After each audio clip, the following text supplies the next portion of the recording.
Hello and welcome to 5 Frugal Things with me, Becky Goddard-Hill.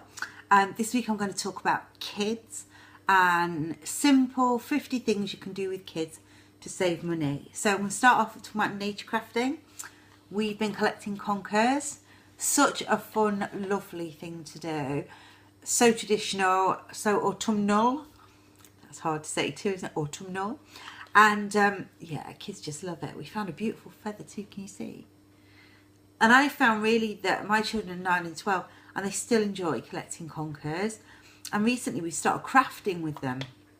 So you see we made a little owl there, and we put some letters on them. We just used a white paint pen. I think we got it from Hobbycraft for a couple of £. It's lasted ages and it's great. It makes permanent marks and things like this. So I wrote out a message to my son last night on them. We made a little picture of nighttime with stars and owls and the moon, and we had loads of fun. So the trip out to collect them in the first place, then some crafting with them later, absolutely cost free and a nice way to spend the weekend. Really, getting out and about, a bit of fresh air, always a good thing. I love nature crafting. I've got a blog called Simple Parenting, and every week on a Thursday we host a Naturecraft Linky. I do this with a lady called Catherine Hughes who blogs at Growing Family, all about gardening. It's an amazing blog, check it out. And we have a link up where people share their Naturecraft posts, so there's always a new one every week. I think this week, I can't remember what I'm talking about. It could be leaf printing onto clay. It could be a leaf mobile. Yeah, it could be anything. Come and have a look. Simpleparenting.co.uk. Anyway, so that's crafting with the kids. That was great fun. We loved that. We also, whilst we were out and about, visited the Oxfam bookshop. My children love to read and I really like to encourage them reading. So we often go to the library. Top tip, top thrifty tip for kids is go to the library. But the Oxfam bookshop is also really great. My kids are really into Minecraft. So Hacks for Minecrafters, this cost £1.49 from the Oxfam bookshop. Will bring them hours of pleasure and get them off the screens, and reading is always a good thing. But also when they're done with it, and this is what we always do with books, we take them back to the Oxfam bookshop and they resell them and make more money. And as I point out to my kids, it's a win-win, because not only are we avoiding landfill, not only are we avoiding paying top price, but we are also giving to a really great cause that is Oxfam, so that's good. We're also a bit more educationally. Got this to my daughter, and this was 99p from Oxfam. Such a bargain, and supports her school project. So brilliant stuff.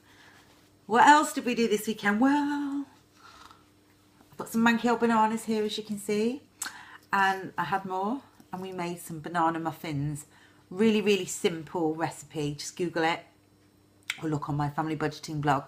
And yeah, great way to use up bananas that have just gone a bit too brown and a bit too squidgy to eat. And I would show you the muffins,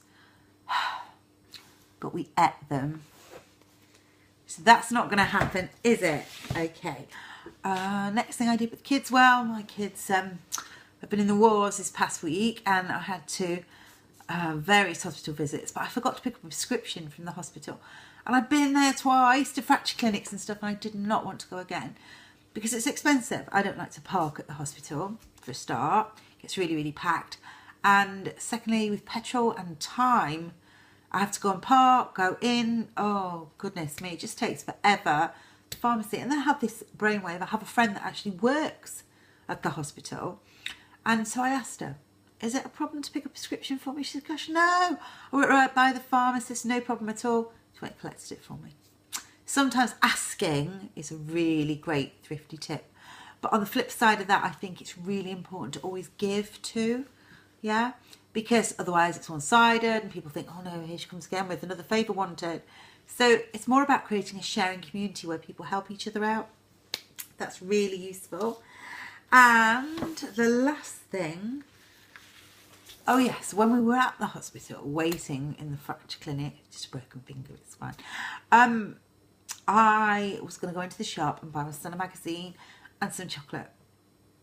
And I thought, you know, I've already spent quite a bit of money getting here. and he really doesn't need that, because we could be any length of time. So we could be 5 minutes, or we could have been an hour. We were 2 hours. So I didn't buy him a bar of chocolate and a magazine. Instead, I played some games with him, and I gave him my time and energy, and we played Who Am I? So I thought one of the good thrifty tips this week is to teach you who am I if you don't know it, because it's a really great thing to do if you're ever stuck waiting with your kids, and rather than buying them stuff, you can just give them a bit of your energy. So who am I? I will think about, I could do with another person here actually. I will think about being somebody. I could be alive or dead, I could be rich and famous, I could be somebody you know, but I'm going to think who I am, okay. And then you have to ask me some questions. So you might say, are you female? And I would say, yes, I'm female. I can only answer yes or no. So yes. Are you someone we know? No. Are you rich? Yes. Are you a child? No. Are you an adult? Yes. Are you royal? Yes. Are you the Queen? No. Are you Kate Middleton? Yes. And there you go. Who am I? Excuse me, I'm going to sneeze. Oh dear. Excuse me, everybody. Who am I is a great game to pass the time, and you really don't need to just buy stuff to fill in gaps of time you have with your children. You absolutely don't. There are loads of games. If you go over to Sally Whittle's channel on YouTube, there's a really great vlog about games to play over dinner, which are great fun. So, and I would really suggest learning a few of these, because we just tend to try and fill our kids' time with stuff, and they'd much rather play with you. Anyway, so that's my thrifty tips this week. So having good friends, creating a sharing community, crafting from nature, books from bookshops or the library, use up your leftovers, great banana recipes, and having a few games up your sleeve to pass the times with kids. I hope you've had a wonderfully thrifty week. Excuse my sneezing, and I'll see you soon.